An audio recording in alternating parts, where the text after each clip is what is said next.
Pindari 0 point glacier पर हम लोग लगभग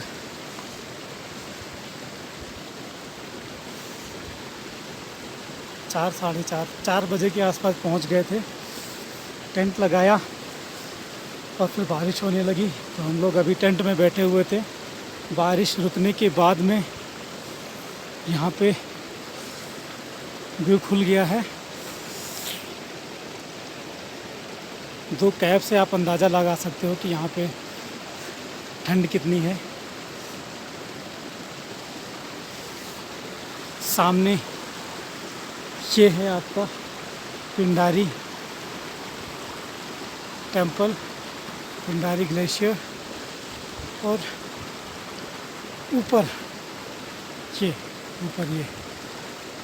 बर्फ़ जैसा जो पोर्शन दिख रहा है, ये ऐसे तो यहाँ से बादल दिख रहा है, बादल जैसा दिख रहा है। आवाज़ नहीं निकल रही है ठंड के मारे, लेकिन ये बादल नहीं है, यही है glacier point. This one glacier point.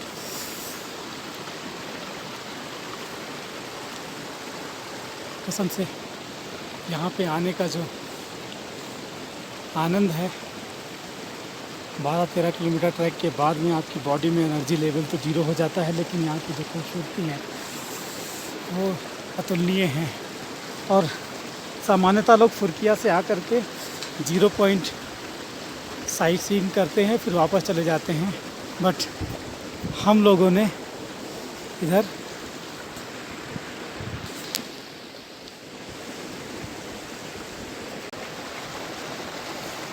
ये कलकल बहती हुई एक छोटी सी नदी जो इन पहाड़ों के ऊपर कहीं जमी बर्फ़ के पिघलने से पानी बनकर उतर रही है। एग्जैक्टली पता ही नहीं चल रहा है, ये शायद कहीं अंडर स्रोत से कहीं ऊपर से उतरती हुई ऐसे बहती हुई ये एक छोटा सा क्रॉस ओवर, उसके बाद में यहाँ से ये पिंडारी नदी में जा कर के अपना कंट्रीब्यूशन देती है। पानी इसका देखोगे एकदम क्रिस्टल क्लियर वाटर है। आप देखिए एक छोटी सी नदी और कितना मनोरम है, निर्मल है इसका पानी, कलकल की आवाज़ के साथ में। और फिर ऊपर देखिए, यहाँ से महज आधा किलोमीटर 500 मीटर की ऊपर की पहाड़ी पे जमे हुए बर्फ, नीचे बागेश्वर तक मैं ड्राइव करके आया तो गाड़ी का एसी चला के रखा था, और यहाँ 0 पॉइंट में 2 जैकेट के साथ कपकपी आवाज़ नहीं निकल रही है 0 पॉइंट का।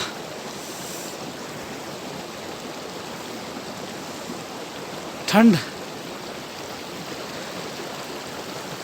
ये सारे,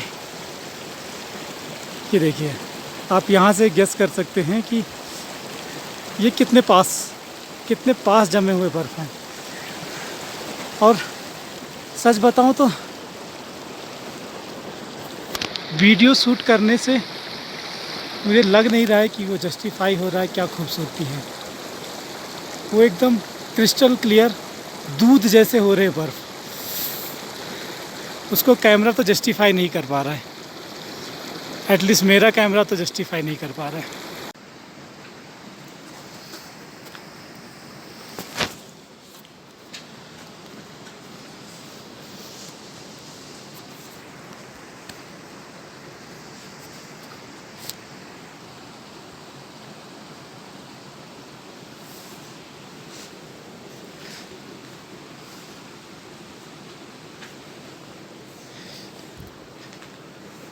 पिंडारी 0 पॉइंट नाइट व्यूज़,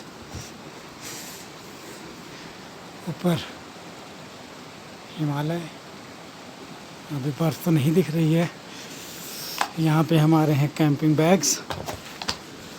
अपन लोग ने अभी 7 बज रहे हैं और दीपक ने दाल चावल मिक्स दाल और चावल बनाया। हम लोगों ने अपने फूड को एंजॉय किया। कैंप भी रेडी है, टेंट लगा दिया गया है।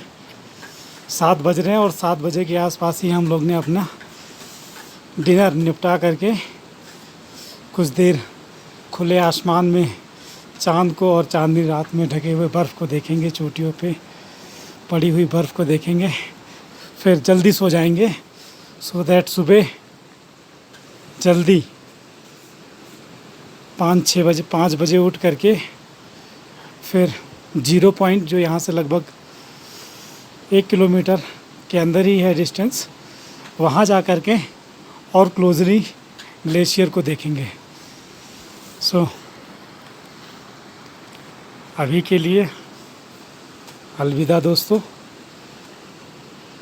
ज़िंदगी का एक बेहतरीन दिन दीपक के साथ एक यादगार दिन रहेगा। अभी हम लोग कुछ देर बाद सोने की तैयारी करेंगे और सुबह जल्दी उठेंगे।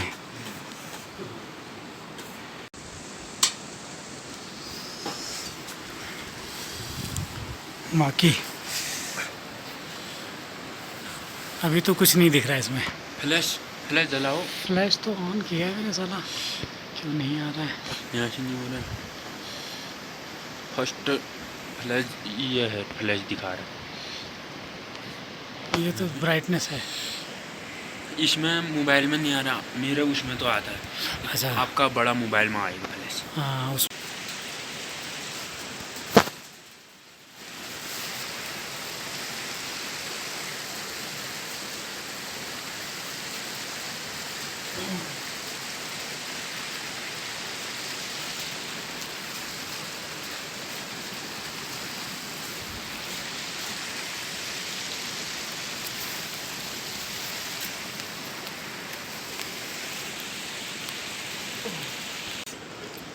कोई नहीं, दिन में करेंगे।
पिंडारी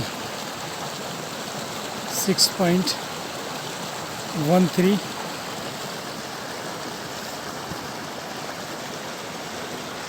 2 जैकेट के साथ में मंथ ऑफ एंड ऑफ सितंबर अल्मोड़ा में मैं कार का एसी चला करके ड्राइव करके आया और यहाँ पर मैं 2 जैकेट के साथ में इस खूबसूरत ग्लेशियर व्यू पॉइंट पे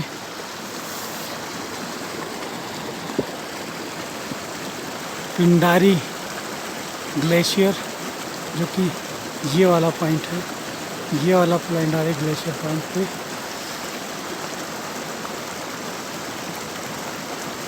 जो यहाँ से महज 500 मीटर की दूरी पे है। ऊपर ये ट्रेल पास भी कहलाता है।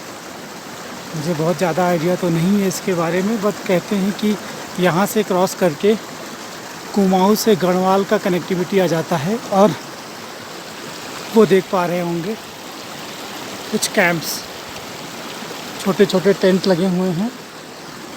ऐसे यहाँ इस कैनोपी के अंदर हम लोग ने अपना टेंट लगाया है और वहाँ पे मैं आपको जूम करके दिखाने की कोशिश करता हूँ। इस पोर्शन ये यहाँ पे यूएस का एक 12 लोगों का ग्रुप आया है, जिसमें 9 यूएस के हैं, 1-2 जर्मनी का और एक शायद नीदरलैंड का है। वो रास्ते में हमारे साथ ट्रैक करते हुए आए हैं। उनके पोर्टर और हेल्पर पहले आकर के टेंट लगा दिए हैं। वो लोग अभी फुरकिया में रुके हैं और शायद कल वो 0 पॉइंट ट्रैक करेंगे और फिर यहाँ से ट्रैक करते हुए वो लोग इस ट्रेल पास को क्रॉस करके गढ़वाल बेल्ट में एंटर करेंगे। और ये इनका पूरा लगभग 24 दिन का, जैसा कि एक बंदे से जो जर्मन का है एंड्रू पॉल, मेरी उससे बहुत देर तक बात हुई, बहुत सारे आइडियाज़ शेयर हुए। उसने बताया कि लगभग वो लोग एक माउंटेनियरिंग कोर्स का के तहत कुछ 20-25 दिन का माउंटेन ट्रैक कर रहे हैं। क्या फिटनेस है यार उन बच्चों की, उन लड़कों की। बच्चे तो नहीं कहने चाहिए, उसमें 25 से लेकर के 45 प्लस के लड़के थे। मैं लड़के बोल रहा हूँ क्योंकि सभी में एनर्जी लेवल एक 20 साल के लड़के जैसा था। उनको देख करके ना मुझे एक अजीब पॉजिटिव सी वाइब्स आ रही थी। क्या ऊर्जा है यार, फॉरेनर्स, क्या ऊर्जा है उन लड़कों में। हम लोग अपने हिंदुस्तान में रहकर इतने खूबसूरत दृश्य को शायद ज़िंदगी में कभी नहीं देख पाते हैं। मैं बार बार कह रहा हूँ ना, कैमरा इस खूबसूरती को ये नॉर्मल कैमरा तो कैप्चर नहीं कर सकता। हो सकता है DSLR में आपको ये व्यूज़ और अच्छे दिखते होंगे, जैसा कि हम यूट्यूबर्स के देखते हैं, लेकिन मैं पैरानॉर्मल व्यू तुमको दिखाता हूँ दोस्तों। एक वहाँ हमारा टेंट, ये एक ऐसे घाटी, हिमाच्छादित घाटी, और ये रेंज, ऊपर बर्फ़ जमी हुई है। कुछ बर्फ़ अभी ऊपर ही पड़ी है जस्ट, क्योंकि एकदम फ्रेश स्नो दिख रही है। उससे पहले कुछ मटमैला सा था। अभी आधे घंटे पहले बारिश हुई है, बादल ऊपर चढ़े हैं और मस्त अभी क्रिस्टल क्लियर हो गए। तो हो सकता है, जैसा कि दीपक बोल रहा था, कि अभी फ्रेश स्नो ऊपर गिरी है। ये है पूरा पैनोरामिक व्यू। मतलब एक वैली सी बन रही है रिंग टाइप में, या बोल दें सी शेप में एक वैली सी है। उसके बीच में हम लोग ने अपना टेंट लगाया है और महज 500 मीटर की दूरी पे ये व्यू पॉइंट है। इस व्यू पॉइंट को देखने के लिए मैं 5 दिन पहले 26 सितंबर को मॉर्निंग में 6:30-7 बजे के आसपास शाहजहानपुर से निकला। मेरी 800 सीसी कार का साइलेंसर हल्द्वानी में नीचे पत्थर से टकराने के बाद में एग्जॉस्ट टूट गया। मैंने उसको वेल्डिंग कराया, आगे गाड़ी मेरी पंचर हो गई, मैंने टायर चेंज किया। इतनी सारी इनिशियल प्रॉब्लम्स के बाद में मैं सोमेश्वर में आके रुका और अगले दिन जो मेरा भी ट्रैक लीडर है, ट्रैक गाइड है, उसके पास कपकोट के पास पहुंचा। फिर वहाँ से वो मुझे खाती विलेज तक लाया। रास्ते में बहुत सारे ऑफ रोडिंग एक्सपीरियंस वाली रोड थी। मैंने वीडियोस में देखा था कि यहाँ 4x4 से नीचे लाना बेवकूफ़ी है, और मैं वो 800 सीसी जहाँ 10 बार फंसी, 3 गाड़ी में मेरे दम पड़े और उसको ले कर के खाती आया। मुझे लगता है मैंने ज़िंदगी में कुछ तो अचीव किया है। मेरे शब्द मेरी खुशी को एक्सप्रेस नहीं कर पा रहे हैं, लेकिन वाकई मुझे लगता है कि मैंने अपने ज़िंदगी में कुछ ऐसे दिन जिए हैं या जी रहा हूँ जो एक आम आदमी डेयर नहीं कर पा रहा है। 800 सीसी की गाड़ी 3 बार मेरे नीचे डंप पड़ी, और कई बार तो मुझे भी लगा कि यहीं पे रोक करके अब पैदल आगे जाना चाहिए, लेकिन उस 20 साल के लड़के का जोश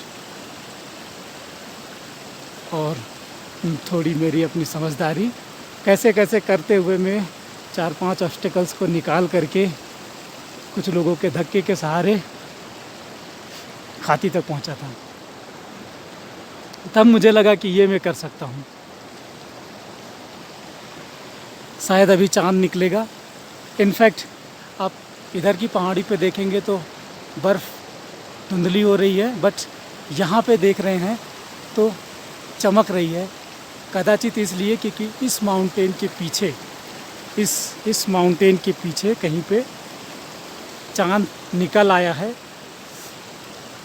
और उस चांदनी किरणों से ये बर्फ़ बहुत ज़्यादा खूबसूरत दिख रहा है। हम लोग पहले कौशानी से लगभग इन्हीं रेंज को जो 200-300 किलोमीटर दूरी से देख करके खुश होते थे। आज मैं इनके बेस कैंप में 0 पॉइंट बेस कैंप पे बैठा हूँ। वहाँ से खड़े होकर के महज 500 मीटर की दूरी पर इस खूबसूरत नज़ारे को अपनी आंखों से देख रहा हूँ। आप यकीन नहीं कर सकते मेरी खुशी का ठिकाना क्या है। आप उम्मीद नहीं कर सकते कि मैं इस पल किस मोमेंट को जी रहा हूँ। बहुत खुश। और यहाँ मैं बैठ करके आदि को, छवि को मिस कर रहा हूँ। लाऊंगा मैं उसको, उन दोनों को लाऊंगा मैं। हाँ, तब गाड़ी शायद 4x4 होनी चाहिए, क्योंकि अकेला तो मैं आ गया, उन लोग के साथ में दिक्कत नहीं चाहता।